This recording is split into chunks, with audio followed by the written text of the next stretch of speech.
Bamboo broiler. হ্যাঁ, broiler biryani, bamboo biryani.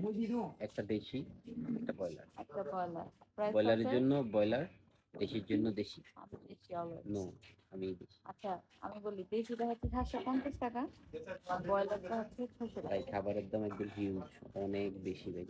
শুধু ভাত আর আলু ভর্তা খাইলে ওগুলো 200 টাকা লাগবে, অনেক বেশি। আমি জানি না, আমি অনেক ব্লগে দেখছি যে ওরা বলে 200 টাকা হইলে নাকি এনে এক প্রতি সকাল ওরা বিকাল আসলে কি খায় আল্লাহ সকাল জানে, রাত্রে। এদিকে আমরা প্রত্যেকটা হোটেলে দেখতেছি দাম অনেক বেশি।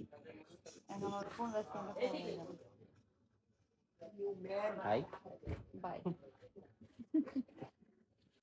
বলি তো ব্যাম্বু বিরিয়ানি খেয়ে কেমন ফিল করছো, কেমন লাগছে? সরিষার তেলের একটা ফ্লেভার আছে, যার লেগে বিরিয়ানি ভালোই লাগতেছে এবারে। সাথে একটা স্পেশাল চাটনিও আছে, চাটনি মিক্স করে খেতে হচ্ছে।